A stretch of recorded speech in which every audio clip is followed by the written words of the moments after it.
The Rehab Leadership Framework provides us with a structure for our leadership and offers guidance for developing and improving our leadership effectiveness. To learn more about this framework, go to rehableadership.com and click on the Rehab Leadership tab. Now, at the center of a person and our leadership performance lies our personal values and beliefs. Personal values and beliefs are fundamental to who we are as humans and dramatically influence how we show up in leadership situations. Now, wrapping around our personal values and beliefs, the next key aspect of our leadership effectiveness is emotional intelligence, or the way in which we recognize, understand, and manage emotions in order to develop or maintain social relationships and cope with challenges. Now, have a look at the Rehab Leadership course called Exploring Your Personal Values and Beliefs and the Emotionally Intelligent Leader in Rehabilitation to understand these concepts in greater detail.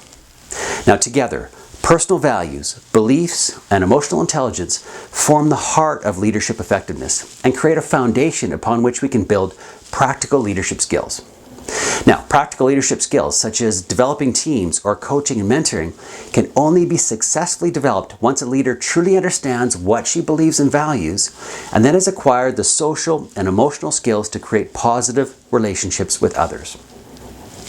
Now, our focus in this course is on the practical leadership skills involved in managing conflict. Now, in this interactive and practical online course, we start things off by linking managing conflict back to the Rehab Leadership Framework and show how these important leadership skills contribute to leadership overall in rehabilitation. Next, we define conflict, consider the characteristics of conflict, and explore the causes of conflict. We then look at the leader's role in conflict and discuss when the leader might employ strategies such as negotiation, coaching, mediation, direction, and arbitration. In Activity 2, learners will identify a recent conflict and break the event down into its component parts. We use this real-life example later in the course to apply the conflict management process.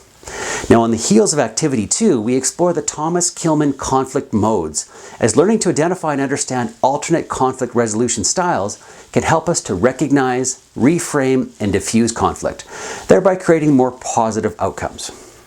Now, we would be remiss if we didn't touch on the all too common concept of triangulation, as we all probably experience some form of triangulation just about every day.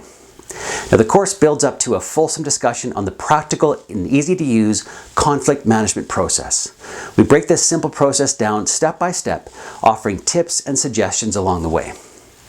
As indicated earlier, Activity 3 provides an opportunity to put your real-life conflict situation through the conflict management process using a template provided in the course handout. Now, the conflict management process is something you can apply almost immediately. I'm sure you'll find it very useful. We bring it all together at the end, making sure you have a tool in your back pocket to use when a conflict management experience just does not go as planned.